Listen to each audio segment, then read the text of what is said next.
세상에 떠도는 기묘한 괴담들. 첫 번째 이야기, 강원도의 최전방에서 실제로 겪었던 실화괴담. 강원도 최전방 깊숙한 산속. 차를 타고도 시내까지 20분이 걸리는 고립된 지역에 자리한 포병부대. 이 부대는 자주포를 운용하는 중포병단이었고 총 6대의 포가 각각 자신만의 포상에 위치하고 있었습니다. 포상은 반원 모양으로 땅을 파고 콘크리트를 부어 만든 진지 형태로 겉보기엔 무덤처럼 생겼다 하여 부대원들 사이에선 육기묘라는 말이 은밀히 돌곤 했습니다. 당시 나는 이제 막 입대한 이등병이었습니다. 땅의 냄새가 아직 피부에 스며들지 않았고 계급장조차 무겁게 느껴지던 그 시절. 그날 밤 나는 수경 중이었습니다. 깊은 잠은 아니었고 군대 특유의 긴장된 분위기 탓에 얕은 호흡으로 조심스레 숨을 고르며 눈을 감고 있었습니다. 새벽 순찰조로 나갔던 선임 하나가 갑자기 막사로 미친 듯이 뛰어들어왔습니다. 그가 헐떡이며 무언가를 외치는 바람에 순간적으로 모두가 잠에서 깼습니다. 그는 겁에 질린 목소리로 말했습니다. 저기 6번 포상 위에 애가 서 있었어요. 당직사관이 눈살을 찌푸리며 그를 향해 묻습니다. 애라니, 이 시각에 민간인 애가 거기 왜 있어? 하지만 선임은 고개를 세차게 저었습니다. 아닙니다. 그건 사람이 아니었습니다. 그냥 하얀 옷 입은 남자였어요. 고개를 숙이고 저희 쪽을 계속 보고 있었습니다. 처음엔 모두가 헛것을 본 것이라 생각했습니다. 순찰 중 무덤 같은 포상 구조물에 빛이 스친 것을 잘못 본 게 아니냐는 얘기가 나왔지만 당직사관은 군기가 빠졌다고 화를 내며 직접 그 현장으로 향했습니다. 그리고 잠시 후 당직사관마저 숨을 몰아쉬며 막사로 되돌아왔습니다. 그의 눈빛은 흔들리고 있었고 입술은 바짝 말라 있었습니다. 정말 있었다. 그는 짧게 그리고 낮게 말했습니다. 산 사람 같지 않았다. 그날 밤 부대는 소란스러웠습니다. 소대장, 포대장, 행보관까지 모두 불려나왔고 진위 여부를 따지기 위해 부대원 전체가 대기 상태에 들어갔습니다. 그 소문은 곧 진실처럼 번져갔고 며칠 뒤 행보관은 조용히 우리에게 이런 이야기를 들려주었습니다. 이 부대가 생기기 전 6번 포상 자리 옆에 오래된 무덤 하나가 있었다고 했습니다. 전통상 무덤을 함부로 파헤칠 수 없기에 그 위를 피해서 포상을 설계했다고 했습니다. 그리고 몇 년 전 이곳에 근무했던 어느 병사가 귀신을 볼 수 있는 능력이 있었다는데 그 병사 역시 딱 한 곳 6번 포상 위에만 뭔가가 있다고 했다는 겁니다. 그 말을 들은 후 나는 잠들 때마다 6번 포상에 눈이 가는 습관이 생겼습니다. 그때는 단지 군대 안에 괴담 정도로 넘기려 했습니다. 하지만 1년이 흐르고 내가 상병이 되었을 때 그것은 다시 현실로 다가왔습니다. 그날은 내가 초소 근무 사수로 배정된 날이었습니다. 2인 1조로 움직였고 부사수는 갓 들어온 일병이었습니다. 초소는 고작 2평 남짓 되는 공간으로 주변엔 나무와 철책뿐이었습니다. 밤 공기는 맑았고 하늘엔 별이 떠 있었지만 그 평온함이 왠지 낯설게 느껴졌습니다. 근무 특성상 사수가 눈을 붙이는 사이 부사수가 망을 보는 구조였기에 나는 조심스레 초소 구석에 기대어 앉았습니다. 머리가 무거웠고 금세 졸음이 밀려왔습니다. 그때였습니다. 어딘가에서 낮은 목소리가 들려왔습니다. 속삭임이었습니다. 너무 작아서 내용은 들리지 않았지만 확실히 누군가 말하고 있었습니다. 처음엔 부사수가 혼잣말을 하는 줄 알았습니다. 그러나 눈을 살짝 떴을 때 그 자리에는 놀랍게도 왼쪽 구석 철제 난방기 옆에 한 남자아이가 조용히 앉아 있었습니다. 하얗고 낡은 옷, 불그스름한 얼굴, 고개를 살짝 들고 나를 바라보고 있었습니다. 눈동자는 깊고 아무런 표정도 없이 그저 기다리고 있다는 느낌이 들 만큼 조용히 말이었습니다. 숨이 턱 막혔습니다. 사람이 아니다. 그 사실을 직감했습니다. 나는 본능적으로 초소문을 박차고 뛰쳐나왔습니다. 총도 군모도 챙기지 못했습니다. 뛰쳐나간 소리에 놀란 부사수도 뒤따라 나왔고 우리는 둘 다 그 새벽 막사로 전속력으로 도망쳐 왔습니다. 다음 날 포대장은 무슨 일이 있었는지 물었습니다. 사실대로 말하자 포대장은 깊은 한숨을 쉬며 고개를 끄덕였습니다. 하지만 규정상 무단 이탈이었고 결국 나는 영창으로 보내졌습니다. 어둡고 차가운 독방 안. 나는 매일 팔을 감싸 안으며 되뇌었습니다. 내가 본 건 진짜였다. 그리고 지금도 기억합니다. 그날 그 아이의 눈동자. 고요하고 깊었던 그 시선이 내 꿈속에서 여전히 나를 쫓고 있습니다. 두 번째 이야기, 공동묘지 위에 하얀 의사 선생님. 요즘 우리 집 사정이 좋지 않았습니다. 아버지의 일이 오래 끊긴 탓에 서울살이를 접어야 했고 결국 가족은 서울에서 한참 아래에 있는 이름조차 생소한 시골 마을로 이사를 갔습니다. 그곳은 지극히 평범해 보이는 시골이었지만 이상하게도 마을 주위를 빙둘러 수많은 공동묘지가 들어차 있었습니다. 비라도 내리는 날이면 잿빛 하늘 아래 그 묘비들이 줄지어 선 풍경은 꽤나 음산한 느낌을 주었습니다. 당연히 그 마을에도 학교는 있었습니다. 학교는 작지만 무려 5층까지 있었고 그곳의 학력 수준은 서울과는 비교할 수 없을 정도로 낮았습니다. 6학년 아이들이 구구단조차 제대로 외우지 못한다는 현실이 처음엔 믿기지 않았습니다. 서울에서 구구단쯤은 초등학교 2학년이면 마스터하는 수준이었으니까요. 처음엔 적응이 안 됐지만 시간이 흐르자 점점 익숙해졌고 그 낯선 마을 학교에서 저는 전교 1등을 차지하게 되었습니다. 전교 1등이라는 건 참 묘한 권력이었습니다. 아이들은 제가 하자는 대로 따랐고 심지어 제가 뭘 말하기만 해도 그대로 따라하는 수준이었습니다. 그런데 아무리 그래도 절대로 하지 않는 것이 단 한 가지 있었습니다. 바로 밤 12시에 학교에 들어가는 것이었습니다. 어떤 이유를 대든 담력 훈련이나 캠프파이어 같은 이벤트를 밤중에 학교에서 하자는 말만 나와도 아이들은 표정을 굳히며 고개를 저었습니다. 처음엔 겁쟁이라고 놀렸습니다. 그러자 아이들은 마치 제가 가소롭다는 듯한 눈빛으로 저를 보며 믿기 힘든 괴담을 읊기 시작했습니다. 밤 12시가 되면 학교 전체에 불이 꺼졌다 켜졌다 반복돼 학교 앞에만 가도 귀신이 발목을 붙잡아 3학년 6반의 세 번째 자리에 앉으면 그 귀신이 끌고 간대. 저는 그런 이야기를 믿지 않았습니다. 서울에서도 괴담 유행은 있었고 저는 그런 괴담을 일부러 파헤치며 호구라는 걸 증명하곤 했습니다. 그래서 이번에도 서울식 논리로 시골 괴담을 깨부수겠다는 생각이 들었습니다. 며칠을 설득한 끝에 총 11명의 아이들이 참여하기로 했습니다. 그리고 드디어 밤 12시가 되었습니다.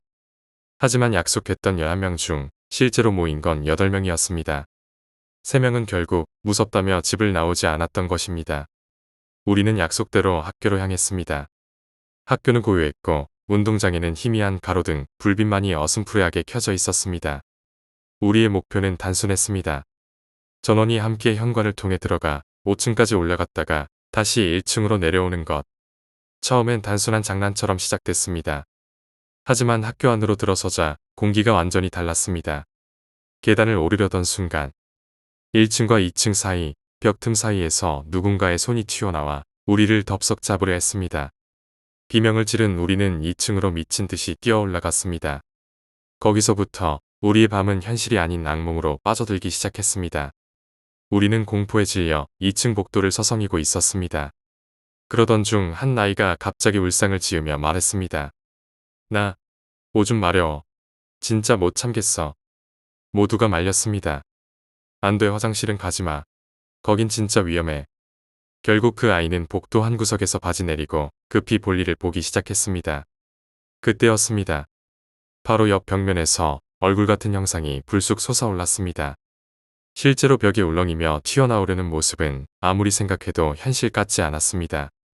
볼일 보던 아이는 비명을 지르며 뛰었고 벽은 사람 움직이는 듯 그의 뒤를 바싹 쫓았습니다. 우리는 모두 울면서 뛰었습니다. 하지만 그 벽은 너무 빨랐고 방여던 아이는 달아나던 중 넘어졌습니다. 그는 손을 짚고 일어나 다시 뛰었지만 그 벽은 마치 붙잡기 직전처럼 바로 뒤까지 다가와 있었습니다. 우리는 너무 무서워 그 아이를 버리고 도망쳤고 3층에 다다른 순간 비로소 멈춰 섰습니다. 그제서야 나는 후회하기 시작했습니다. 왜 괜한 짓을 해서 이곳에 온 걸까? 하지만 후회는 너무 늦었습니다. 뒤에서 이상한 소리가 들렸습니다. 무언가 금속이 끌리는 듯한 그 소리에 이어 귀를 찢는 듯한 비명이 학교 안을 울렸습니다. 우리는 겁에 질려 뭉쳤고 어느 방향으로 움직여도 그 소리는 점점 가까워졌습니다. 도망치고 싶어도 발이 움직이지 않았습니다. 그때였습니다. 어느 한 나이가 먼저 움직이기 시작했고 덩달아 우리도 미친 듯이 뛰기 시작했습니다. 그러자 소리는 더욱 가까워졌습니다. 달리는 우리 뒤로 형언할 수 없는 형체의 존재가 나타났습니다. 속이 다 들여다 보이는 살아있는 장기들이 꿈틀거리는 괴물이었습니다. 보기만 해도 구토가 나올 것 같은 생물. 그것은 우리를 향해 숨을 몰아쉬며 빠르게 다가왔습니다. 우리는 구역질을 하며 울면서 도망쳤습니다. 하지만 뒤는 그 괴물, 앞은 더 무서운 존재였습니다. 하얀 의사 가운에 해부용 칼을 든 하얀 마스크의 의사 선생님이 우리 앞에 서 있었던 것입니다. 그는 웃으며 다가왔고 공포에 질린 우리는 차라리 괴물 쪽으로 달렸습니다. 하지만 그것도 공포였습니다. 그 순간 벽이 움직이기 시작했습니다. 벽에서 길게 뻗은 손들이 우리를 잡더니 괴물과 의사 선생님에게서 우리를 빼내기라도 하듯 순식간에 1층까지 밀어내듯 데려갔습니다. 심지어 방류하던 아이도 살아 있었습니다. 벽은 우리를 모두 모아 1층 현관 앞으로 보내주었습니다. 하지만 문은 잠겨 있었습니다. 열리지 않았습니다. 우리는 부서질 듯 문을 쳤고 깨부술 물건을 찾아 반으로 들어가기로 했습니다. 3명이 뽑혀 반으로 갔고 의자를 들고 나왔습니다. 그런데 그 순간 계단에서 또 그 손이 우리의 뒤를 쫓아오기 시작했습니다. 그 위에는 의사 선생님과 괴물이 함께 내려오고 있었습니다. 그때 불이 꺼졌다 켜졌다를 반복하기 시작했고 밖에서는 비가 내렸습니다. 우리는 절규하며 문을 두드렸습니다. 그리고 문이 열렸습니다. 우리는 그대로 내달렸고 죽기 살기로 각자의 집으로 도망쳤습니다. 그날 밤 집에 도착한 시간은 12시 10분. 겨우 10분이었습니다. 하지만 그 10분 동안 우리는 평생 잊지 못할 공포를 경험했습니다. 아이들이 왜 그토록 밤에 학교에 가길 꺼렸는지 저는 이제 뼈저리게 이해할 수 있습니다. 세 번째 이야기, 논길의 불덩이. 그날은 흐린 봄날이었습니다. 비가 오락가락하며 논바닥엔 물기가 가득했으며 오랜만에 바깥바람을 쐬려 나섰던 이모의 시어머니께서 잠시 들른 논뚝길에서 뜻밖의 사고를 당하고 말았습니다. 뺑소니였습니다. 갑작스레 달려온 승용차가 시어머니를 그대로 치고 달아난 겁니다. 아무도 보지 못했고 차 번호도 남아있지 않았으며 논 근처는 사람 하나 없이 적막했고 그날 시어머니는 현장에서 그대로 숨을 거두셨습니다. 갑작스러운 사고에 온 가족은 충격에 빠졌고 무엇보다 시어머니를 마지막으로 본 이모는 한동안 말을 제대로 잇지 못할 정도였습니다. 그날 밤 이모의 시아버지께서는 평소와 다름없이 방 안에서 주무시고 계셨다고 합니다. 마음은 뒤숭숭했고 슬픔이 채 가시기도 전에 깊은 밤으로 접어들며 잠이 찾아왔습니다. 그런데 이상한 일이 벌어졌습니다. 시아버지의 말에 따르면 꿈속에서 자신은 방 안에 누워 자고 있었답니다. 그런데 갑자기 방문도 창문도 열린 적이 없는데 방 안으로 무언가가 스르륵 하고 들어왔다고 합니다. 그 형체는 말 그대로 불덩이 같았습니다. 둥글고 밝은 붉은 빛을 내며 방 안을 천천히 맴돌았다고 합니다. 그것은 바닥 가까이 떠다니다가 이내 허공을 가르며 천천히 움직였고 시아버지의 눈앞을 스치듯 지나갔습니다. 잠든 듯 깨어있는 듯한 그 상태에서 시아버지께서는 본능적으로 손을 뻗었습니다. 저게 뭐지? 마치 잡을 수 있을 것만 같은 거리였고 손끝이 닿을락 말락한 순간 등 뒤에서 익숙한 목소리가 들려왔습니다. 그냥 냅둬. 그냥 냅둬. 그 목소리는 다름 아닌 방금 세상을 떠난 시어머니의 목소리였습니다. 시아버지께서는 그 말을 듣고 뒤를 돌아보았습니다. 분명히 그 자리에 시어머니께서 서 계셨다고 합니다. 생전 모습 그대로 농한기의 집에서 입으시던 옷차림에 표정은 담담하고 무언가를 지켜보듯 시선을 떨구고 계셨습니다. 잠시 시어머니를 바라보다가 다시 그 불덩이를 향해 손을 뻗었지만 그 순간 불덩이는 창문 쪽으로 빠르게 날아가더니 휙 하고 밤 공기 속으로 사라졌다고 합니다. 다음 날 아침 시아버지께서는 이 이야기를 가족들에게 조심스럽게 꺼내셨습니다. 처음에는 단순한 꿈이라고 넘기려 했지만 그 장면이 너무도 생생하게 기억에 남았고 그 순간의 감정, 불덩이의 따스함, 시어머니의 목소리까지 모두 현실처럼 또렷했다고 합니다. 이모는 그 이야기를 들으며 그 불덩이가 무엇이었을까 곰곰이 생각하게 되었다고 합니다. 그것은 시어머니의 혼이었을까요? 아니면 마지막 인사를 전하러 왔던 무언가였을까요? 가족들 중 누군가는 말했습니다. 그때 잡았더라면 시어머니는 다시 돌아오셨을지도 몰라. 하지만 다른 누군가는 말했습니다. 아니야, 그건 데려가려던 거였고. 그래서 시어머니가 말린 거였을 거야. 정답은 아무도 모릅니다. 다만 그 밤의 꿈은 이모네 가족 모두에게 지금도 깊은 인상으로 남아있고 시아버지께서는 지금도 매년 시어머니 기일 전날 밤이면 문을 닫고 불을 끄고 그 창문 앞에 앉아 조용히 말없이 기도하신다고 합니다. 그 불덩이 같은 기억을 다시 만나지 않기 위해서인지 혹은 다시 한번 만나기를 바라는 마음에서인지는 지금도 아무도 모릅니다. 네 번째 이야기, 한 가지 불행. 한 여학생이 있었습니다. 이름은 지우였습니다. 고등학교 3학년, 마른 체형의 긴 생머리를 한 채 항상 조용히 앉아있던 아이였죠.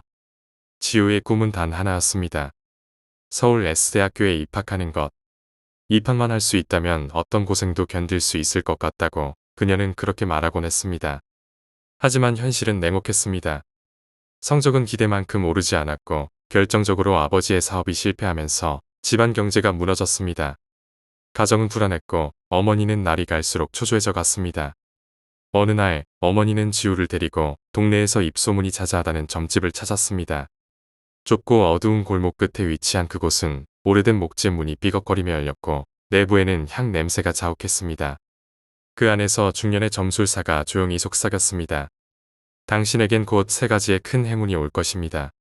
하지만 동시에 단 하나의 불행도 함께 따라올 겁니다. 지우는 그 말을 믿지 않았습니다. 하지만 어머니는 그 순간 눈시울이 붉어졌고 고개를 깊게 숙였습니다. 집으로 돌아오는 길, 두 사람은 아무 말이 없었습니다. 그러나 이상한 일이 벌어졌습니다. 얼마 지나지 않아 아버지에게 투자금이 들어오며 무너졌던 사업이 다시 일어섰습니다. 하루가 멀다 하고 아버지의 휴대폰은 울렸고 집안의 분위기도 급속도로 밝아졌습니다. 그 후로 지우는 몰두하듯 공부에 집중했고 그토록 어려웠던 수학이 손에 잡히기 시작했습니다. 마치 무언가가 그녀의 머리를 열어준 듯한 기분이 들었습니다. 결국 지우는 꿈에 그리던 S대학교에 합격했습니다. 그 모든 과정이 점술사의 말과 정확히 일치하자 지우는 점점 그 예언에 마음이 끌렸습니다. 대학에 입학한 지우는 단아하고 성실한 이미지 덕분에 이내 같은 학교의 남학생 선우와 사랑에 빠졌습니다. 선우는 집안도 좋고 성격도 자상했으며 지우를 극진히 아꼈습니다. 졸업을 앞두고 두 사람은 결혼을 약속했고 어느덧 지우는 아이까지 갖게 되었습니다. 가정은 평온했고 그녀는 늘 아침마다 감사 기도를 올렸습니다. 이제 점술사가 말했던 3가지의 행운은 모두 이뤄진 듯 보였습니다. 아버지의 사업 성공, S대 입학, 그리고 이상적인 남편. 지우는 가끔 그때의 점집을 떠올리며 중얼거리곤 했습니다. 단 하나의 불행이라 아마 다 끝난 거겠지. 하지만 모든 행복은 그렇게 오래가지 않았습니다. 결혼한 지 3년이 되던 해 지우는 끔찍한 아침을 맞이했습니다. 남편 선우가 침대 옆에서 피투성이가 된 채 숨져 있었습니다. 얼굴은 흉기에 찢겨 알아볼 수조차 없었습니다. 지우는 혼이 빠진 사람처럼 비명을 지르며 경찰에 신고했고 장례식 내내 그녀는 입을 꾹 다문 채 흐느꼈습니다. 모두가 위로했지만 지우는 마음 한구석에서 그 점술사의 말을 떠올리고 있었습니다. 단 하나의 불행이 바로 이것이었나. 그녀는 남편을 떠나보낸 후 아이와 함께 다시 살아가려 했습니다. 경찰 수사에도 불구하고 범인은 끝내 잡히지 않았습니다. 지우는 점차 잠이 오지 않는 밤을 보내기 시작했습니다. 그리고 남편이 죽은 그 방에서 한 아이와 함께 아침을 맞이하던 어느 날 그녀는 이상한 꿈을 꿨습니다. 꿈속에서 누군가가 자꾸 자신을 끌고 갔습니다. 그리고 방 안에 시체가 있는 장면으로 이어졌습니다. 그 꿈은 매일 반복되었습니다. 어느 날 아침 그녀는 알람 소리에 눈을 떴습니다. 곁에 자고 있던 아이가 조용했습니다. 이상한 느낌의 아이를 확인한 순간 그녀는 그대로 정신을 잃었습니다. 아이의 머리는 둔기에 의해 수차례 가격되어 있었고 피가 시트에 흥건했습니다. 그 장면은 남편의 죽음과 너무도 흡사했습니다. 그녀는 이제 더는 버틸 수 없었습니다. 경찰서에 다시 찾아가 모든 걸 조사해달라고 소리쳤습니다. 아이를 떠나보내고 이제는 점술사의 말이 머릿속을 떠나지 않았습니다. 단 하나의 불행이었어야 했다. 그녀는 그대로 점집으로 달려갔습니다. 여전히 그곳엔 향 냄새가 자욱했고 점술사는 변함없는 얼굴로 앉아 있었습니다. 지우는 울부짖으며 소리쳤습니다. 당신 분명히 말했잖아요. 3가지의 행운과 단 하나의 불행이라고. 왜 둘이나 죽은 거죠? 왜요? 그녀는 점술사의 멱살을 잡았고 손은 부들부들 떨리고 있었습니다. 그 순간 점술사는 그녀의 손을 천천히 뿌리치고는 조용히 입을 열었습니다. 내가 말한 그 단 하나의 불행은 바로 너야. 그녀는 눈을 동그랗게 떴습니다. 그리고 그가 나지막한 목소리로 속삭였습니다. 단 하나의 불행.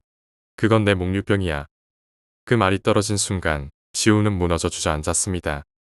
눈앞이 뿌옇게 흐려졌고 그녀는 속삭이듯 중얼거렸습니다. 내가 그랬다고요. 내가. 그녀의 눈동자는 떨렸고 머릿속에 남편과 아이의 모습이 교차했습니다. 그날 이후로 지우는 더 이상 그 집에서 살지 않았습니다. 그녀는 스스로 병원에 입원했고 자신의 꿈이 어디까지 현실이었는지 어디서부터 악몽이었는지를 다시는 구분하지 못하게 되었습니다. 5번째 이야기, 보초 중 목격한 그림자. 이 이야기는 선생님이 군 복무 시절 겪었던 실화입니다. 말씀하셨을 때 표정이 이상하리만치 진지했기에 단순한 무용담이나 농담은 아니라고 느껴졌습니다. 선생님은 당시 일병쯤 되었고 어느 겨울밤 고참인 병장과 함께 보초 근무를 섰다고 했습니다. 시간은 대략 새벽 2시 무렵. 모든 생활관은 조용했고 초소 근처에는 등 하나 없이 어두컴컴했습니다. 다만 초소 오른편 방향에 작은 비포장 도로가 있었고 그 도로를 따라 약 20m 정도 떨어진 곳엔 가로등이 2개 서 있었답니다. 그 가로등은 노란 불빛을 어슴풀에 비추었고 멀리서 사람의 형체가 비치면 윤곽만 보일 정도의 밝기였다고 합니다. 그날도 평소처럼 보초를 서던 중 선생님은 초소 창문 너머로 고개를 돌렸습니다. 그때였습니다. 고참님, 저기 사람 오는 것 같은데요. 선생님이 말했지만 고참 병장은 졸고 있었는지 아무런 반응이 없었습니다. 규칙적인 숨소리만 들릴 뿐이었습니다. 선생님은 순간 어이없어 하면서도 다시 창 밖을 바라보았습니다. 가로등 아래 어렴풋하게 누군가의 그림자가 보였습니다. 어깨와 팔의 움직임을 보면 분명히 사람이었고 군인처럼 보였습니다. 그런데 이상했습니다. 그 그림자는 분명히 걸어오고 있었는데 시간이 지날수록 이상하게 위치가 달라지지 않았습니다. 처음에는 단순히 착각이라고 생각했답니다. 그도 그럴 것이 밤중에 빛의 방향이나 그림자의 각도에 따라 착시가 일어나기 쉬우니까요. 하지만 10분이 지나고 또 10분이 지나도 그 그림자는 여전히 똑같은 자리에서 제자리 걸음만을 하고 있었습니다. 마치 걸어오는 신용만 하며 절대 다가오지 않는 것처럼 보였다고 했습니다. 선생님은 그제야 고참을 다시 흔들어 깨웠습니다. 고참님, 진짜 이상해요. 사람이 안 오고 같은 자리에 서 있어요. 고참은 비몽사몽간의 창문을 바라보다가 순간적으로 얼굴이 굳어졌습니다. 그 역시 무언가 이상함을 느낀 것이었습니다. 저거 왜 저러지? 둘은 그 그림자를 바라보며 20분을 더 버텼습니다. 그 어떤 변화도 없었습니다. 그림자는 그냥 여전히 거기에서 계속 걸러오는 신용만 하고 있었습니다. 가로등 불빛 아래 흐릿한 그 형체는 조금도 앞뒤로 움직이지 않았습니다. 그러던 중 멀리서 발소리가 들려왔습니다. 교대 인원들이 초소로 다가오는 소리였습니다. 드디어 교대구나. 그 순간 선생님과 고참은 거의 동시에 고개를 돌려 그림자의 방향을 다시 확인했습니다. 그런데 그 그림자는 여전히 거기에 있었습니다. 그리고 그 순간에도 그대로 제자리 걸음을 하고 있었답니다. 심지어 교대 인원들 중 아무도 그 그림자를 보지 못했다는 듯 자연스럽게 초소로 들어왔습니다. 뭐야? 오늘 왜 이렇게 분위기가 싸하냐? 야, 밖에 존나 춥다. 얼른 교대하자. 선생님과 고참은 무슨 말을 할 수 없었습니다. 교대 인원들은 아무 이상 없이 들어와 근무를 인수했고 선생님과 고참은 어정쩡한 표정으로 밖을 한 번 더 훑어봤지만 그 그림자는 여전히 가로등 아래에서 걷고 있었습니다. 빛이 흔들리지도 않았고 형체도 미동조차 없이 마치 걸어오는 흉내를 끝없이 반복하고 있었습니다. 그날 밤 선생님과 고참은 생활관으로 복귀하지 않았습니다. 결국 두 사람은 다음 교대조에게도 상황을 말하지 못한 채 남은 새벽 시간 내내 초소 근처에 머물며 그 형체를 주시하고 있었다고 했습니다. 아침이 되자 가로등은 꺼졌고 그 그림자는 순식간에 사라졌습니다. 그림자가 사라진 방향에는 아무런 발자국도 흔적도 남아있지 않았다고 합니다. 이후 그 이야기는 생활관에서도 조용히 묻혔고 선생님도 굳이 말을 꺼내지 않으셨다고 합니다. 하지만 그날 이후 선생님은 반보초 근무를 설 때마다 항상 오른편 가로등 아래를 먼저 확인하셨다고 합니다. 혹시라도 그 형체가 다시 걷고 있지는 않을까 해서 말입니다. 6번째 이야기, 흔들림의 끝에 서 있던 그 사람. 작년 늦가을이었습니다. 계절이 바뀌며 싸늘해진 날씨 속에서 저는 평소처럼 아이들과 함께 동네 목욕탕을 다녀오는 길이었습니다. 그날도 평소처럼 별일 없는 하루였습니다. 막내 아들이 유난히 때를 부리는 날이었기에 평소보다 약간 늦은 저녁 시간. 대략 6시 반에서 7시 사이쯤 되어 아파트 근처에 도착했습니다. 문제는 그날의 날씨였습니다. 해가 지기엔 조금 이른 시각임에도 하늘에 먹구름이 잔뜩 끼어 있었습니다. 햇빛은 사라졌고 온 세상이 무채색으로 물들어 마치 밤처럼 어둑했습니다. 기온까지 싸늘하게 떨어져서 그런지 주변 풍경은 왠지 모르게 을씨년스럽기까지 했습니다. 아이들과 놀이터 옆을 지나 집으로 향하고 있을 때였습니다. 평소 같으면 이 시간쯤 놀이터에는 아이들 웃음소리가 가득했을 겁니다. 그런데 그날은 이상하리 많지 적막했습니다. 사람이 없었습니다. 텅 빈 놀이터에는 인기척 하나 느껴지지 않았고 미끄럼틀도 정글짐도 그 흔한 발소리조차 들리지 않았습니다. 무심코 지나치려던 순간 문득 시야 안쪽에서 이상한 광경이 눈에 들어왔습니다. 2개의 그네 중 하나가 혼자서 천천히 흔들리고 있었던 것입니다. 왼쪽의 그네는 가만히 멈춰 있었고 오른쪽의 그네만이 마치 누군가 앉아있는 것처럼 규칙적인 속도로 흔들리고 있었습니다. 바람은 전혀 불지 않았습니다. 그 자리에서 서서히 멈추지 않고 일정한 리듬으로 계속 앞뒤로 움직이는 그네. 그 모습에 저는 걸음을 멈추었습니다. 아이들도 저를 따라서서 그네를 멍하니 바라보았습니다. 묘하게 끌렸습니다. 딱히 무섭지도 아름답지도 않은 광경이었지만 설명할 수 없는 감정이 뒤섞여 있었기 때문입니다. 5분 정도가 지났을 겁니다. 그네는 멈출 기미 없이 계속 흔들리고 있었습니다. 아이들도 조용했습니다. 그 순간 제 마음속엔 이상한 기분이 피어올랐습니다. 마치 그네 위에 누군가가 앉아있는 것 같았습니다. 그리고 그 누군가는 집에 가지 못하고 놀이터에 남겨진 아주 쓸쓸한 아이처럼 느껴졌습니다. 엄마가 아직 데리러 오지 않은 아이. 혹은 집으로 갈 곳이 없는 존재. 그런 생각이 드는 순간 제 뒷덜미에 소름이 쫙 돋았습니다. 머리끝이 서는 듯한 강한 감각과 함께 등에는 식은땀이 맺혔습니다. 아이들도 점점 더 불안해졌는지 제 옆에 바짝 붙어서는 한마디 말도 하지 않았습니다. 저는 그제야 정신을 차리고 조용히 말없이 발걸음을 재촉했습니다. 아이들도 말없이 저를 따라왔습니다. 집에 도착하자마자 방문을 잠그고 난방을 올렸습니다. 몸이 식은 것처럼 춥고 떨렸기 때문입니다. 그때였습니다. 전화벨이 울렸습니다. 수화기를 들자 고향에서 전화가 왔습니다. 상대방의 목소리는 조심스럽고 낮았습니다. 오늘 그분 돌아가셨어요. 그 말에 저는 멍해졌습니다. 그분이라는 건 제게 마음을 많이 주셨던 고향 지인이었습니다.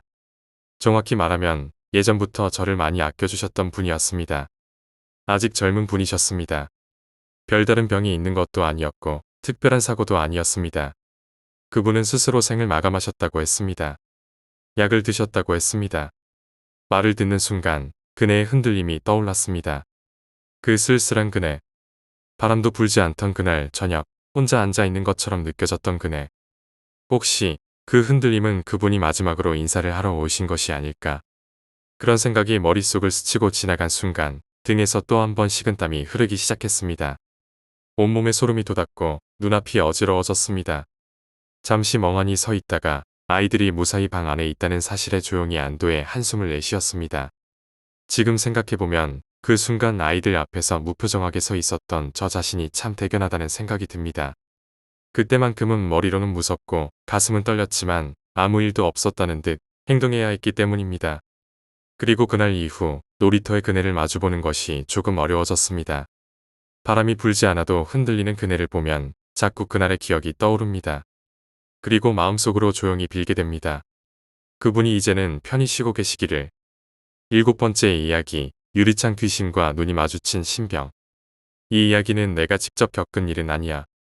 같이 일하던 남자 직원, 평소엔 무뚝뚝하고 말수도 적었던 그 친구가 어느 날 퇴근 후 술 한잔 하다 문득 꺼낸 이야기였지. 술 기운 때문이었을까. 그날 그는 무표정한 얼굴로 하지만 말끝이 떨리던 목소리로 군대 시절의 일을 들려줬다. 그 친구는 당시 신병교육대 조교로 복무하고 있었다고 했다. 신병들이 입소하면 처음에 조교들이 정신교육을 통해 기본 태도를 바로잡는 거, 그건 다들 알 거야. 그날도 다른 날과 다름없이 신병들을 받았다고 했다. 그중 한 명, 체구가 작고 얼굴이 유난히 창백한 신병이 있었단다. 눈을 제대로 마주치지 못하고 자꾸 손이 떨리고 입술이 바싹 말라있던 그 아이. 어휴, 얘는 진짜 온실 속 화초처럼 자랐구나. 그는 속으로 그렇게 생각했대. 입소 첫날 저녁, 기본 체력 배양 겸 담력 훈련으로 조교들은 전체 구보를 시켰다. 해가 완전히 진 시간, 신병들은 조별로 열을 맞춰 구보를 하고 있었고 훈련장 주변 어두컴컴한 건물들 사이를 지나가고 있었다. 그런데 문제의 신병이 어느 건물 앞에 이르자 갑자기 걷지도 뛰지도 못한 채 그 자리에 주저앉더란다. 온몸이 덜덜 떨리고 표정은 마치 당장 쓰러질 것처럼 경직돼 있었지. 뭐 하는 거야? 이 새끼가 미쳤나? 어서 뛰어가. 그는 버럭 소리를 질렀지만 신병은 울음을 터뜨리며 고개를 절레절레 흔들었단다. 못 가겠습니다. 저 앞으로는 진짜 안 됩니다. 사태가 심각해 보였던 그는 신병을 일단 부축해서 조교실로 데려갔다고 했다. 처음엔 단순히 겁 많은 애인 줄 알았지. 그런데 그 신병, 한참을 울다 조심스레 입을 열었대. 사실, 제가 귀신을 봅니다. 그 말에 그 조교, 어이가 없었단다. 이 자식이 신병 교육대를 뭘로 보나? 미친 소리 하고 있네 싶었지. 그래서 핀잔을 줬대. 야, 세상에 그런 게 어딨어, 정신 차려. 그런데 신병은 눈동자를 떨며 계속 말을 이어갔단다. 자기가 본 건 아까 그 건물. 그러니까 신병교육대 내 오래된 건물. 그 건물의 유리창마다 전부 귀신이 빽빽하게 달라붙어 있었다는 거야. 그 유리창 전면에 얼굴을 바싹 붙인 채 신병들이 구보하는 걸 멍하니 바라보고 있었다는 것. 귀신들의 얼굴은 사람 얼굴이라기엔 너무 일그러져 있었고 눈은 번들거리며 비정상적으로 커져 있었대. 신병은 그 얼굴들을 마주치는 순간 도저히 그 앞으로는 발을 뗄 수 없었다고 했다. 그 말을 듣고 조교는 순간 등골이 서늘했다고 했어. 진짜든 아니든 그걸 설명하는 신병의 눈빛이 너무 진지했고 무엇보다 두려워하고 있었다. 그 이후 신병은 자신이 보는 것들을 조금씩 말하기 시작했다. 귀신은 보통 하나씩 보이는데 그 중 하나와 눈이 마주치면 주변의 귀신들이 마치 신호를 받은 것처럼 그 자리를 둘러싼다는 거야. 그리고 그때부터 귀신들이 신병의 주변으로 몰려든다고 했다. 그 얼굴들이 너무 무섭고 점점 다가오고. 여고괴담 영화 보셨어요? 귀신이 점점 가까워지며 클로즈업 되는 그런 느낌이 있어요. 눈만 마주쳐도 그래요. 신병은 땅만 보고 다녀야 했대. 눈을 들면 또 그들이 보이니까. 그리고 이 조교가 정말 소름 끼쳤다고 말한 건 부대 내에 있다는 할아버지 귀신과 꼬마 귀신의 존재를 신병이 스스로 먼저 입을 열어 말했다는 거였다. 이 귀신들은 귀신을 보지 못하는 사람도 기운으로 느낄 만큼 명확하게 나타나는 존재들이었다고 한다. 그런데 신병은 조교에게 말했단다. 여기 할아버지랑 꼬마 아이 귀신이 같이 있어요. 항상 붙어 다녀요. 그 말을 듣고 그는 더 이상 농담이 아닐지도 모른다고 생각했대. 그리고 며칠 후였다. 저녁 늦게 조교가 순찰을 돌고 있었는데 생활관 옆 화장실 쪽으로 누군가 급히 들어가는 걸 봤단다. 야, 이 시간에 어디가? 외치며 따라가 화장실 문을 밀고 들어갔는데 그 순간 안쪽 칸에서 쾅 하고 문이 닫히는 소리가 들렸지. 야, 너 나와. 안 나와. 한밤중에 누가 돌아다니래. 화를 내며 문을 잡고 흔들었지만 열리지 않았다고 했다. 잠겼던 것이다. 안에서 아무 소리도 없었고 수상하다는 생각에 그는 문을 타고 위로 올라가 칸 안을 들여다봤다. 아무도 없었다. 진짜 안에는 아무도. 그 순간 뒤통수가 쌓이지면서 온몸에 소름이 끼쳤다고 했다. 겁에 질린 그는 남은 화장실 칸문들을 하나하나 열기 시작했지만 어느 곳에도 사람은 없었다. 너무 무서워진 그는 화장실을 박차고 나와 미친 듯이 달려 조교실로 돌아갔고 이후 3일간 제대로 말도 못하고 넋이 나간 채 지냈다. 그리고 그때 문제의 신병이 조용히 다가와서 말했다고 했다. 그거요. 꼬마 귀신이 장난친 거예요. 조교님만 당하신 거 아닐 거예요. 그런 일 많아요. 그 얘기를 들은 후 다른 조교 하나가 머뭇거리다가 조용히 말했다. 사실 나도 겪었어. 한밤중에 창문에 얼굴이 붙어 있는 걸 봤어. 아침까지 말도 못했어. 그는 말끝을 흐리며 다시 술잔을 들었고 나도 모르게 침을 꿀꺽 삼켰다. 그때 진짜 평생 겪을 공포 다 겪었어. 그 한마디에 괜히 웃으며 귀신 이야기를 시작했던 분위기가 쭉 가라앉았다. 그가 말하길 지금도 유리창 많은 건물 앞을 지나면 괜히 시선을 피하게 된다고 했다. 그 귀신 보는 신병은 무사히 훈련소를 수료하긴 했지만 그 후 어떻게 되었는지는 아무도 모른다고 했다. 8번째 이야기, 나가사키의 선생님. 이야기를 꺼내기까지 오랜 시간이 걸렸습니다. 누군가에게는 헛소리처럼 들릴 수도 있겠지만 나는 적어도 이 경험이 누군가에게 경고가 되었으면 하는 마음으로 이 글을 씁니다. 한번 어떤 존재의 표적이 되면 단순히 두어 번의 구스로 벗어날 수 있다는 생각은 하지 않는 것이 좋습니다. 그건 마치 서서히 살이 썩는 병처럼 천천히 그리고 은근히 삶을 좀 먹어가기 때문입니다. 벗어날 방법이 아예 없는 경우도 많습니다. 내 경우는 2년 반이 지났습니다. 겉보기에는 사지 멀쩡하고 평범하게 일도 하고 사람들과 어울리며 살아가고 있지만 여전히 끝났다는 확신은 들지 않습니다. 그 불안은 아무 예고 없이 다시 시작될 수 있다는 전조처럼 내 몸에 남아 있습니다. 모든 것은 23살 무렵 신입사원으로 사회생활을 시작하던 그해 여름에 일어난 일이었습니다. 당시 나는 사회초년생이었습니다. 대학을 졸업하고 중소기업에 입사한 지 얼마 지나지 않았고 모든 것이 낯설고 정신없는 시기였습니다. 직원 수가 적은 회사였던 만큼 동기들과는 자연스럽게 가까워졌습니다. 그중 한 명인 K는 동북지방 출신으로 말수가 적으면서도 잡지식이 많고 다방면의 인간관계가 넓은 사람이었습니다. 술자리에서든 야근 중이든 그는 어딘가 신비한 분위기로 사람들의 이목을 끌곤 했습니다. 어느 날 그는 이런 말을 꺼냈습니다. 이상한 조건이 몇 개 맞아떨어지면 진짜로 그런 일이 일어나기도 해. 그가 말하는 그런 일이란 건 대부분 소문 속 이야기, 괴담 같은 것이었습니다. 나는 반신반의하면서도 흥미를 가졌고 결국 장난처럼 시작된 일이 내 인생을 망가뜨릴 줄은 상상하지 못했습니다. 그날은 8월 초의 토요일이었습니다. 막차를 뽑은 데다 독립한 지 얼마 되지 않아 들뜬 마음으로 지냈던 시기였죠. 그 주말 K와 내가 헌팅했던 2명의 여성과 함께 심령 스폿이라 불리는 장소를 가기로 했습니다. 그 장소는 인터넷에서도 소문이 자자했고 실제로 가보니 음산한 기운이 감돌았습니다. 사방은 숲으로 둘러싸여 있었고 발밑에는 낙엽이 수북했으며 멀리서 올빼미의 울음소리 같은 것이 들려왔습니다. K는 핸드폰 플래시를 켜며 웃었고 여자 둘은 팔짱을 끼고 긴장한 채 안으로 들어갔습니다. 그곳에서 우리 넷은 아무 일도 겪지 않았습니다. 단지 긴장감과 어둠이 주는 스릴을 즐겼을 뿐이었습니다. 문제는 그 후였습니다. 며칠이 지난 후였습니다.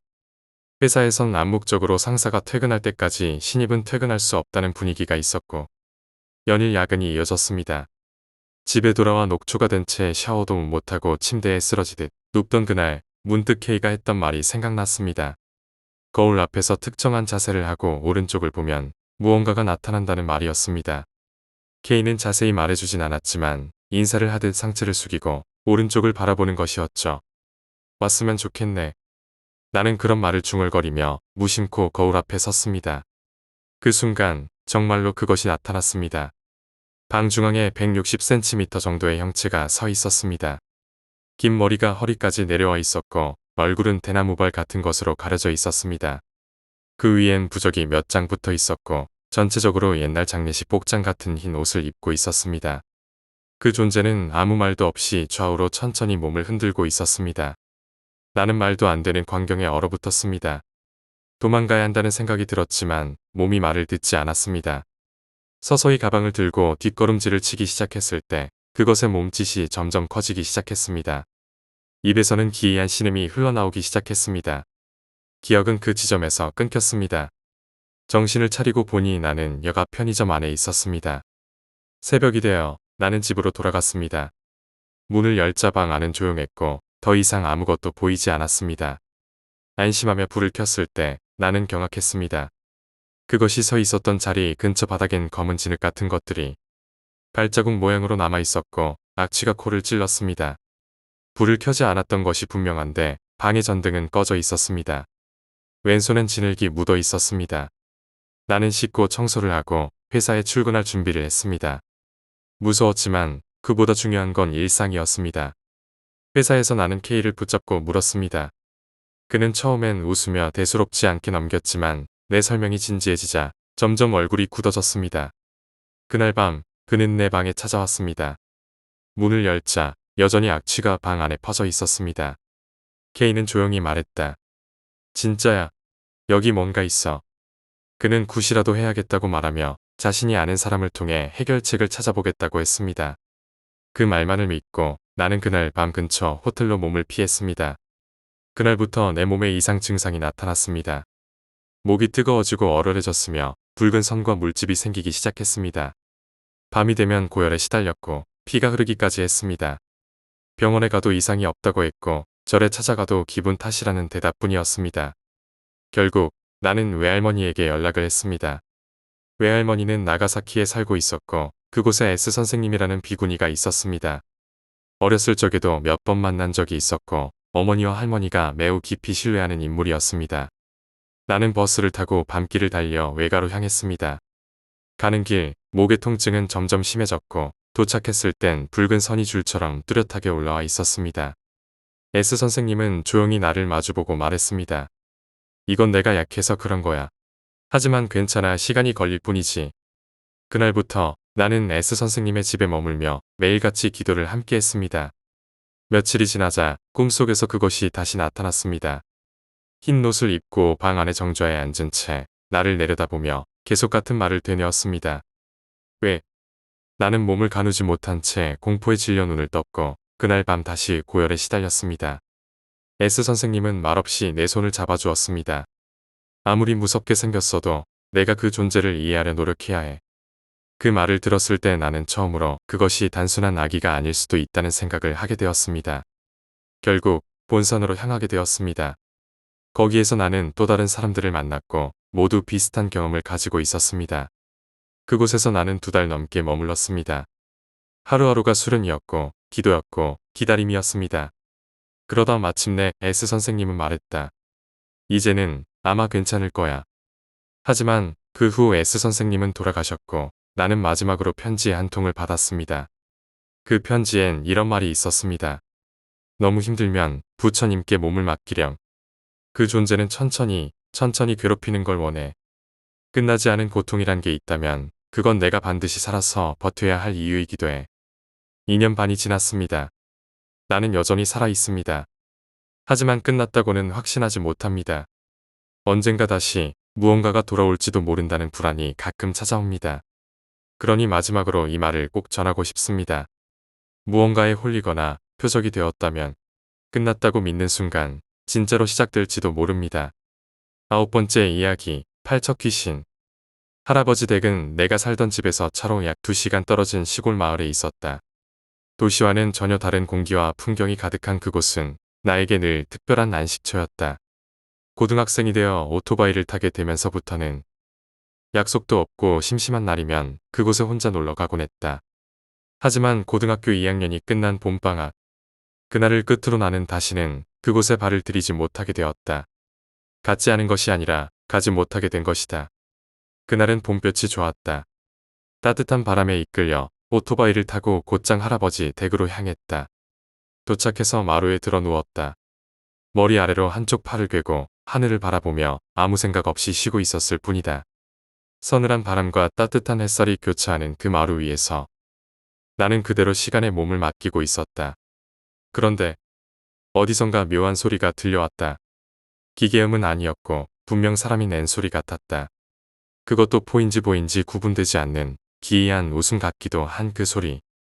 주위를 두리번거리던 내 시야에 울타리 너머로 챙이 넓은 새하얀 모자가 보였다. 울타리 위에 올라가 있던 것이 아니라 움직이고 있었다. 곧 울타리의 끝자락에서 한 여자가 나타났다. 하얀 모자에 하얀 원피스를 입은 여자였다. 그 울타리는 2미터가 넘는 높이였지만 그 여자의 머리는 모자까지 포함해 울타리보다도 높았다.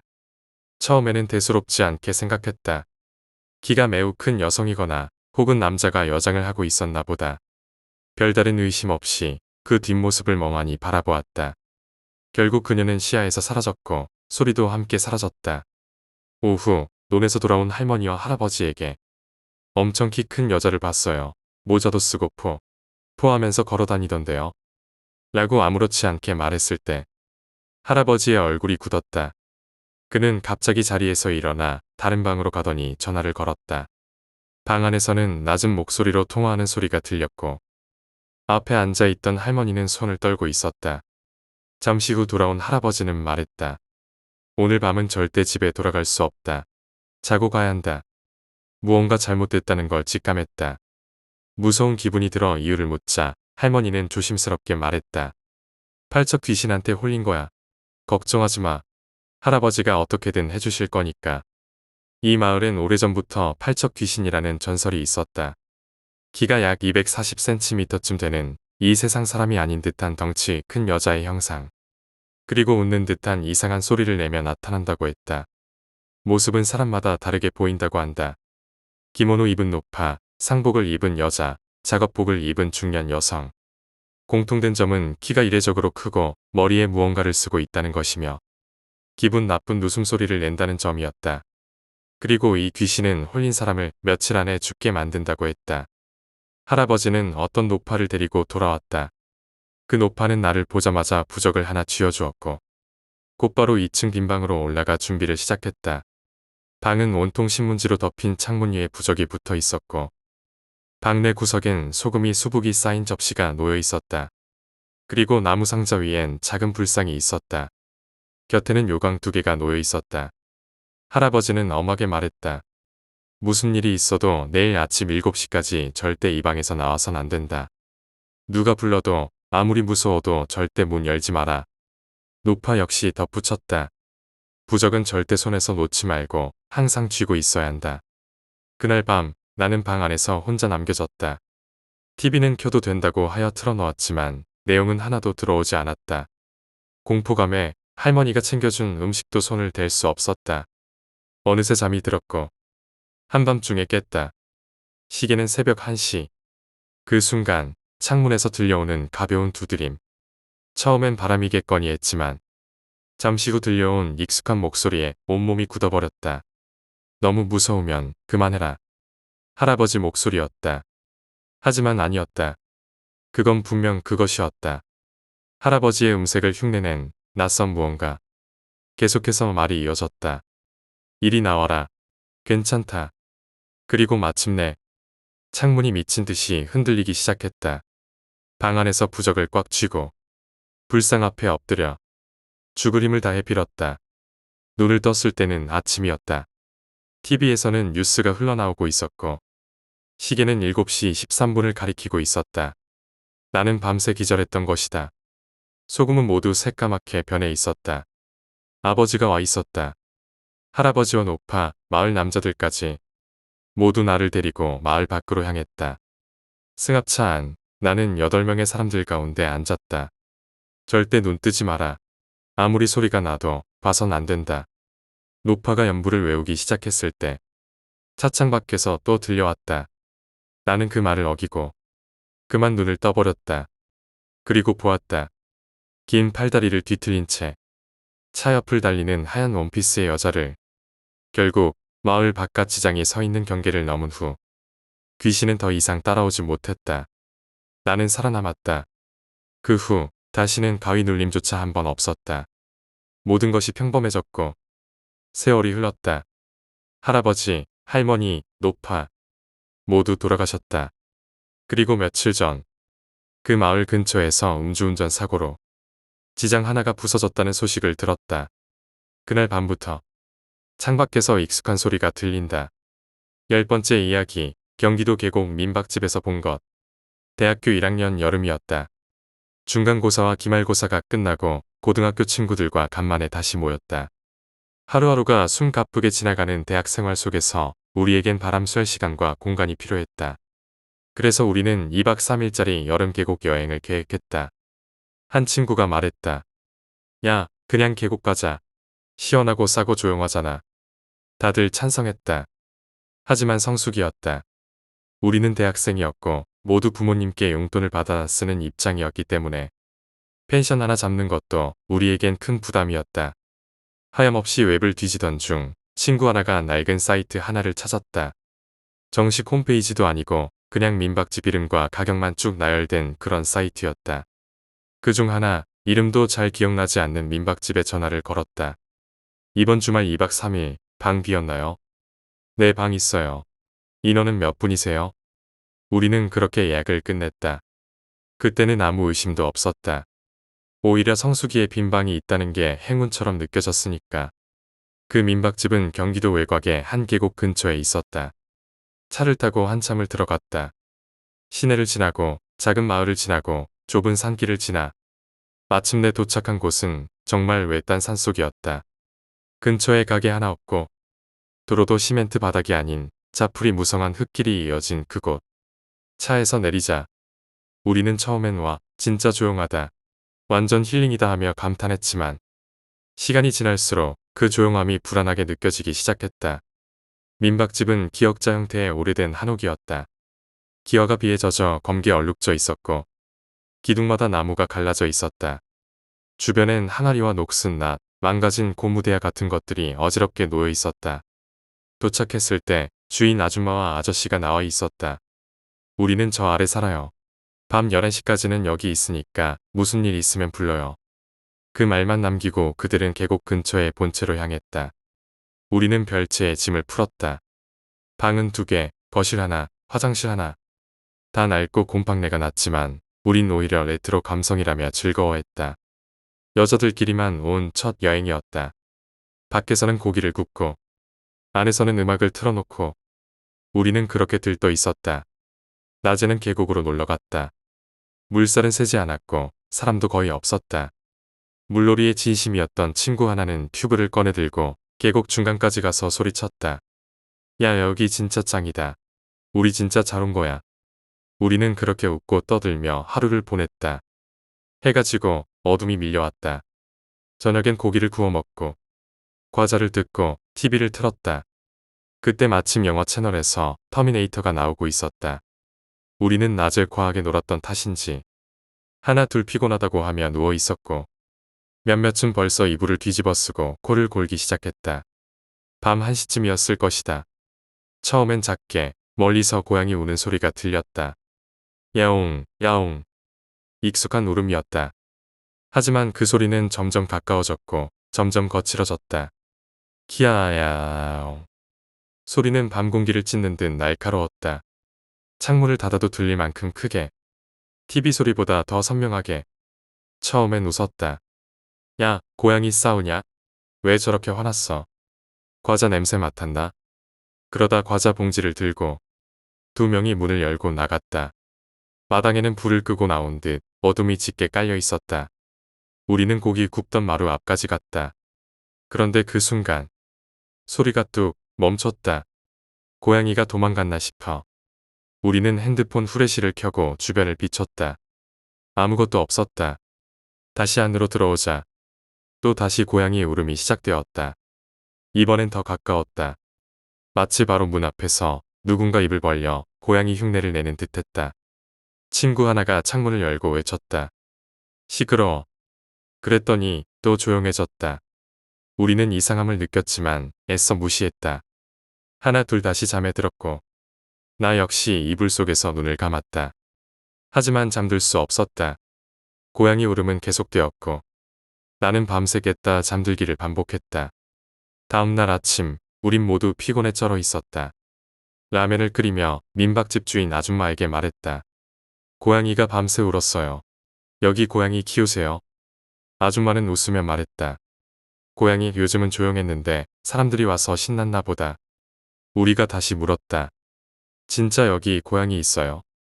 그랬더니 아줌마는 잠시 정적을 흘리더니 말을 돌렸다. 밤에 벌레 안 물렸어요. 여긴 벌레가 좀 세요. 그 순간 이상하다는 생각이 들었다. 왜 대답을 피할까? 그날 밤 또다시 고양이 울음이 시작되었다. 밤 10시 별채 불은 이미 꺼져 있었다. 우린 고양이를 찾겠다고 핸드폰 불빛을 들고 밖으로 나왔다. 지하창고 앞에 도착했을 때 그 철문 너머에서 소리가 들렸다. 자세히 들어보니 그 울음소리의 진원지가 바로 그 안이었다. 우리는 어둠 속 계단을 조심스레 밟으며 철문 바로 앞까지 내려갔다. 계단은 오래되어 삐걱거렸고 흙먼지가 발밑에서 부옇게 일어났다. 손전등의 좁은 원 안에만 세상이 있었고 그 외의 공간은 깊고 까만 어둠이었다. 문 앞에 선 친구가 조심스레 철문을 두드렸다. 텅, 텅. 두드리는 순간 안에서 들려오던 울음소리가 갑자기 사라졌다. 우리 셋은 동시에 입을 다물었고 숨소리마저 조용히 참았다. 그때 내가 들고 있던 새우깡 봉지를 흔들며 소리로 유인하려는 순간 그 철문이 기익 하고 천천히 열렸다. 열렸다기보다는 안쪽에서 누군가 건드린 듯한 움직임이었다. 문은 도어체인처럼 무언가에 걸린 상태로 손바닥 하나 들어갈 정도의 틈만 열렸고 그 틈 사이로 빛에 반사된 눈 한 쌍이 정확히 우리를 바라보고 있었다.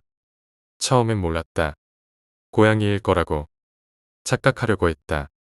하지만 그 눈은 고양이의 눈이 아니었다. 빛에 반사된 윤곽을 따라 우리는 그게 사람 얼굴이라는 걸 알아챘다. 창백하고 어두운 그림자 같은 형체 속에서 두 눈동자가 우리를 꿰뚫어 보고 있었고 그녀는 문틈 사이로 고개를 들이밀며 입을 열기 시작했다. 그 입은 사람의 입이 아니었다. 입술이 없었다. 치아와 잇몸이 그대로 드러나 있었고 입안은 검게 타들어간 듯 고깃덩이처럼 울퉁불퉁한 모습이었다. 그리고 그 입에서 고양이 울음이 터져 나왔다. 인간의 입으로 고양이 소리를 낸다. 그 목소리는 고막을 찢을 만큼 날카로웠고 무언가 왜곡된 소리로 울렸다. 분명히 사람인데 분명히 고양이였다. 그 순간 우리 셋은 완전히 얼어붙었다. 나는 숨조차 쉬지 못했고 내 친구는 내 어깨를 부서질 듯 쥐고 있었다. 말이 나오지 않았다. 온몸이 얼음처럼 굳었고 머릿속에서는 공포영화에서 본 장면들이 필름처럼 재생되었다. 그 중에서도 전설의 고향에서 봤던 고양이 귀신 들린 여자의 장면이 억지로 떠올랐다. 그 기억은 잊고 싶었지만 눈앞의 광경은 그것과 너무 닮아 있었다. 그녀는 고양이의 소리를 멈추지 않았다. 그 입을 천천히 더 넓게 벌리며 우리를 바라보고 있었다. 나는 혼신의 힘을 다해 진짜 목에 칼이 들어온 것처럼 떨리는 목소리로 말을 꺼냈다. 고양이, 과자, 줘보려고. 말도 안 되는 말이었다. 하지만 그게 내가 짜내낼 수 있는 유일한 문장이었다. 그녀는 대답하지 않았다. 대신 그 입을 더 찢었다. 입 사이로 피로 얼룩진 잇몸이 선명히 보였고 그 순간 고막이 터질 듯한 절규가 철문을 찢고 나왔다. 우리는 동시에 비명을 질렀고 계단을 거꾸로 떼굴떼굴 굴러 올라오듯 방으로 도망쳤다. 문을 잠그고 이불 속으로 파고들었고 방 안에 남아있던 친구들은 우리의 비명과 표정을 보고 무슨 일이 있었는지 묻지도 않고 같이 울기 시작했다. 한 친구는 창문을 닫고 커튼을 치며 불안한 눈빛으로 말했다. 그거 진짜 사람이야? 고양이가 아니라? 우리는 아무 대답도 할 수 없었다. 아직도 온몸이 떨렸고 다리는 제대로 서지도 못했다. 그 후 몇 분, 아니 몇 시간이 지났는지도 모르게 우리는 그렇게 방 안에 웅크리고 있었다. 아무도 밖을 보지 않았고 아무도 움직이지 않았다. 핸드폰으로 민박집 주인 아줌마에게 전화를 걸었지만 신호는 갔지만 받지 않았다. 그 밤, 그 지하창고 안에 있던 그 여자가 정말 사람이었는지 아니면 다른 어떤 존재였는지 우리는 알 수 없었다. 시간은 천천히 흘러 해가 뜨기 시작했다. 새벽 공기는 서늘했고 우리의 이불 속은 땀으로 젖어 있었다. 오전 8시. 우리는 더 이상 그곳에 머물 수 없었다. 콜택시를 불렀고 짐을 챙기면서도 누군가 그 지하창고에서 나올까봐 서로 등을 돌리지 않았다. 그때 문 앞 마루에서 나는 무언가를 발견했다. 새우깡 봉지 껍질.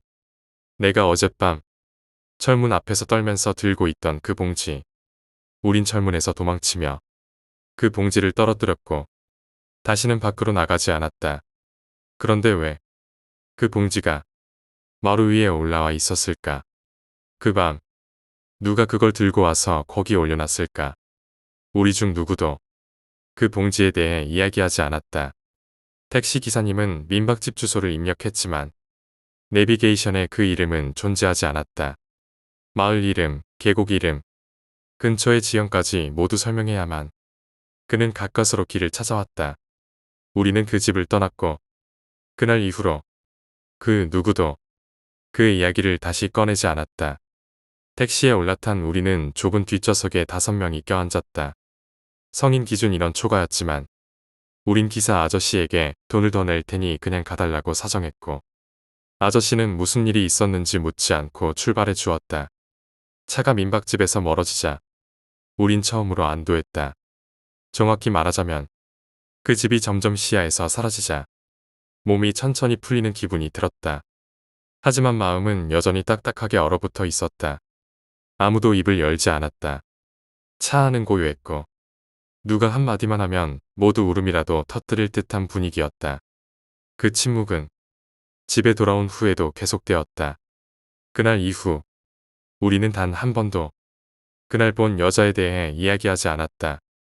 그 민박집, 그 지하창고, 그 틈 사이로 우리를 보던 눈빛. 어느 것 하나 입에 올릴 수 없었다. 그리고 이상한 건 그 이후로도 계속되었다.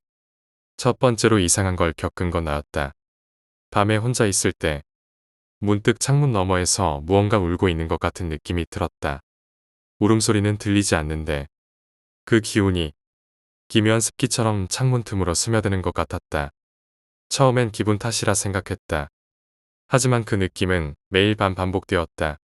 눈을 감으면 그 여자의 눈이 떠올랐다. 고양이 울음이 아니라 사람의 입으로 내는 울음.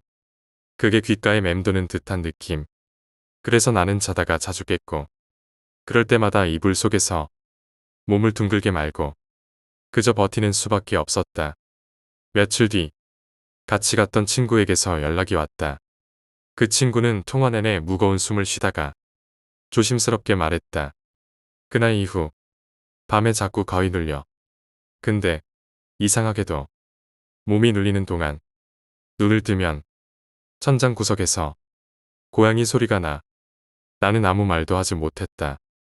나도 비슷한 일을 겪고 있었으니까. 그 친구는 곧장 덧붙였다. 우리 그날 봤던 거 그냥 미친 여자였던 거지. 그 질문은 마치 누가 내 목을 움켜쥐는 듯했다. 나는 그래라고 대답하고 싶었지만 입이 떨어지지 않았다. 그 대답이 거짓이 될 것 같아서. 그리고 그 친구와의 통화 이후 우린 점점 연락을 끊게 되었다. 다른 친구들도 마찬가지였다. 단톡방은 그대로였지만 누구도 말을 하지 않았다.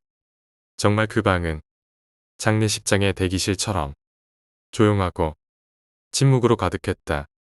가끔 누군가 잘 지내 하고 인사해도 답은 항상 응, 그냥 그래. 이제는 누구도 그날을 회상하지 않았다. 다들 알면서도 모른 척한 채 살고 있는 듯했다. 그날 이후 나는 민박집 이름을 다시 찾아보려 했다. 하지만 아무리 검색해도 그 민박집은 나오지 않았다. 지도에서 위치를 기억해 보려 했지만 그 계곡 근처에 그런 구조의 한옥은 없었다. 심지어 그 위치에 가깝다는 마을의 주민 게시판에는 이 근방에 민박집 없습니다라는 글이 떠 있었다. 그 순간 소름이 돋았다. 우리가 머문 그곳은 대체 어디였을까? 혹시 그 집 자체가 실체 없는 장소였던 건 아닐까? 그 지하창고도, 그 철문도, 그 여자도, 그 모든 것이 존재하지 않는 곳이라면, 아니면 누군가가 그 존재를 지우려 했던 걸까? 한동안 나는 자꾸 멍하게 창밖을 보게 되었다. 밤이 되면 자꾸 고양이 울음이 귀에 맴돌았고, 낮에는 거울을 볼 때마다 어디선가 누군가가 나를 지켜보는 느낌에 몸을 움츠렸다. 그 여자와 마주한 날로부터 계절이 몇 번 바뀌었다. 우리는 모두 졸업했고 직장을 구했고 각자의 삶으로 흩어졌다. 하지만 그날 함께한 멤버들이 단 한 번도 그 여행을 입에 올리지 않았다는 것만은 정확히 기억하고 있다. 그리고 나도 이 글을 쓰는 지금 이 순간까지 그날 마루 위에 놓여있던 새우깡 껍질에 대한 말을 단 한 번도 누구에게도 꺼내지 않았다. 나는 알고 있다. 그 여자가 그걸 주워 먹었다는 걸 누구도 나서서 말하지 않았지만 우리 모두 알고 있었을 것이다. 그 집에 있던 그 여자가 고양이 울음소리를 입으로 냈다는 것. 그 울음이 사람의 몸에서 나왔다는 것. 그 여자가 지금도 어딘가 계속 그 지하 창고에서 문틈 사이로 누군가를 바라보며 입을 찢고 있다는 것. 그리고 어느 여름밤 우연히 그 민박집을 찾게 된 다른 누군가가 그 소리를 다시 듣게 될 거라는 것. 야옹, 야아옹. 분명히 들릴 것이다. 그 고양이 소리. 아니, 그 사람의 입에서 나온 소리. 언제 어디서든 아무 예고 없이.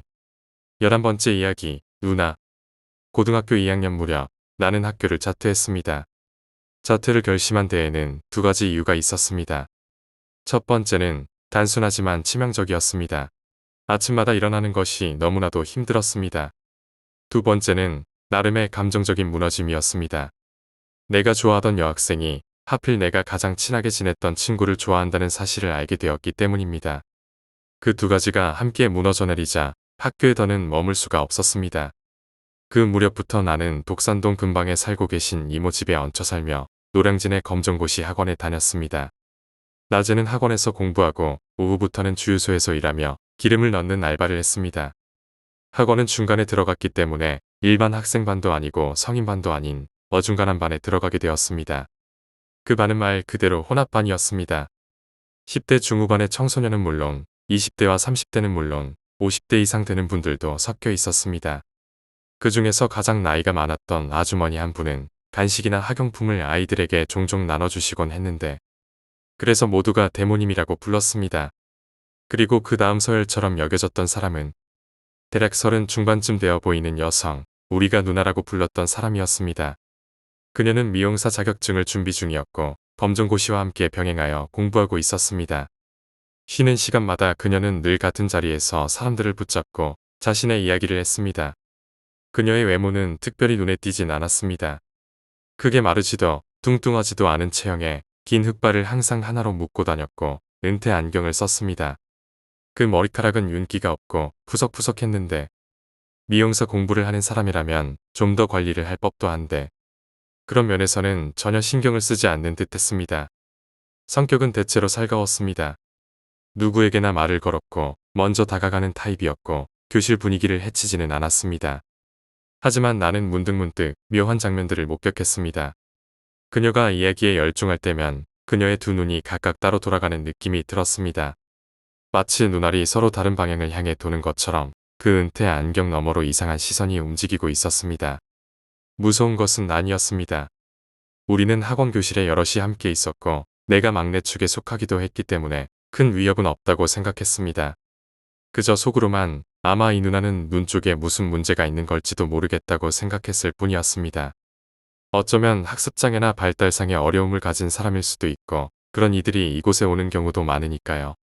그러던 어느 날 수업이 끝나고 나는 혼자 점심을 먹으러 나갈 생각을 하고 있었습니다. 같이 다니며 주유소에서도 함께 일하던 친구는 그날 결석이었고 나는 그냥 가까운 분식집에서 때울 생각이었습니다. 그때 그 누나가 나를 불렀습니다. 자기랑 밥 먹자며 사주겠다고 했습니다. 나는 순간 망설였지만 며칠 전에 그 누나가 보여준 요약 노트를 베껴서 시험을 수월하게 봤던 게 기억났고 무엇보다 돈이 부족했기 때문에 따라가기로 했습니다. 그녀는 학원 앞에서 곧장 택시를 잡았습니다. 나는 당황해서 물었습니다. 택시요? 가까운 데 아닌가요? 그녀는 웃으며 말했습니다. 그냥 타요. 금방이에요. 차들이 뒤에서 경적을 울리자 나는 더 버티기 어렵게 느껴졌고 결국 택시에 올랐습니다. 택시는 노량진을 지나 대방을 지나 신길동 끝자락의 오래된 골목으로 향했습니다. 도착한 곳은 허름한 1층짜리 빌라였습니다. 그녀는 그 집 앞에서 내리더니 말했습니다. 여기 내 집이에요. 집에서 먹으면 싸고 좋잖아요. 나는 순간 멈칫했지만 그녀는 자연스럽게 내 팔을 잡고 문 안으로 이끌었습니다. 문을 열자 집안은 어둡고 조용했습니다. 거실 한가운데 소파 앞바닥에는 두 사람이 나란히 앉아 있었습니다. 60대 초반으로 보이는 여성이었고 그 옆엔 20대 후반쯤 되는 남성이 있었습니다. 그들은 동시에 나를 바라보았습니다. 나는 입을 열었습니다. 아, 안녕하세요. 그녀는 말했습니다.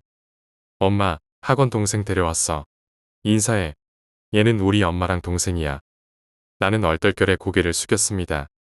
그 남자는 내 시선을 잠깐 봤더니 이내 무표정하게 고개를 돌렸고 그 여성은 천천히 고개를 두어 번 끄덕이고는 역시 정면을 바라보았습니다. 누나는 내게 신발을 벗고 들어오라고 했고 나는 그렇게 했습니다. 그녀는 자기 방을 가리키며 들어가 있으라고 했습니다. 나는 거실을 지나 방으로 향했습니다. 그때 처음으로 강한 위화감이 몰려왔습니다. 그 두 사람은 거실 소파 앞 바닥에 앉아 아무 말도 없이 정면만 바라보고 있었습니다. 그곳엔 텔레비전도 없었습니다. 나는 그 이상한 정적 속에서 그녀의 방 문을 열고 들어갔습니다. 방은 어수선했습니다.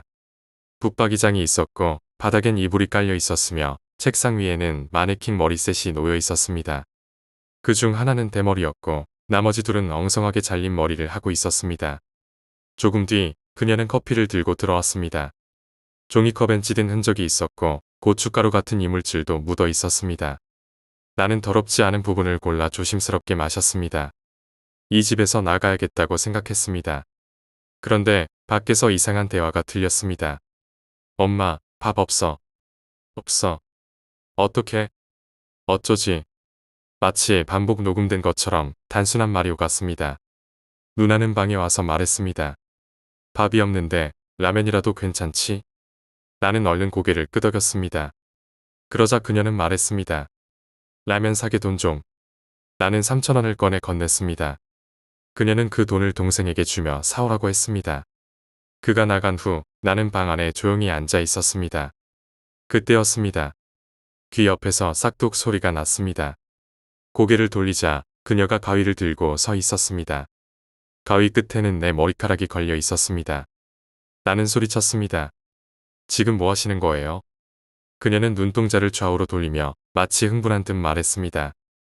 왜 화를 내? 이 누나가 머리 손봐주려던 거잖아. 나는 죄송하다고 말할 수밖에 없었습니다. 그 순간 문틈 사이로 남동생이 양반 다리를 하고 앉아 나를 바라보고 있었습니다. 그는 라면 봉지를 들어 보였습니다. 나는 방을 나가 식탁에 앉아 라면을 먹었습니다. 그녀는 앞에 앉았고 나는 정면에 서 있는 남동생과 멀리서 웃음기 없는 채 거실을 바라보는 어머니를 바라보며 라면을 꾸역꾸역 먹었습니다. 식사를 마친 뒤 그녀는 머리를 마저 잘라주겠다고 했습니다. 나는 알바 시간이 됐다며 얼른 가야 한다고 했고 신발을 신었습니다. 그 순간 거실에 있던 어머니가 갑자기 웃기 시작했습니다. 처음엔 낮게 시작하더니 점점 크게 터졌습니다. 나는 신발끈도 묶지 못한 채 그 집을 뛰쳐나왔습니다. 뒤도 돌아보지 않았습니다. 나는 달렸고 또 달려서 노량진까지 도착했습니다. 그리고 그날 친구에게 모든 이야기를 털어놨습니다.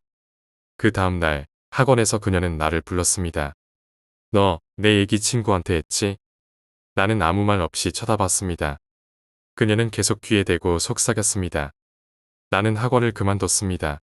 그리고 수원으로 이사해 혼자 공부했고 결국 검정고시를 땄습니다. 나중에 들은 말에 따르면 그 누나는 고등학교도 졸업하지 못했고 약혼자를 칼로 찔러 구속된 적이 있었다고 했습니다. 그날 신길동 그 집에서 빠져나온 건 지금 생각해도 그저 운이 좋았던 것 같습니다.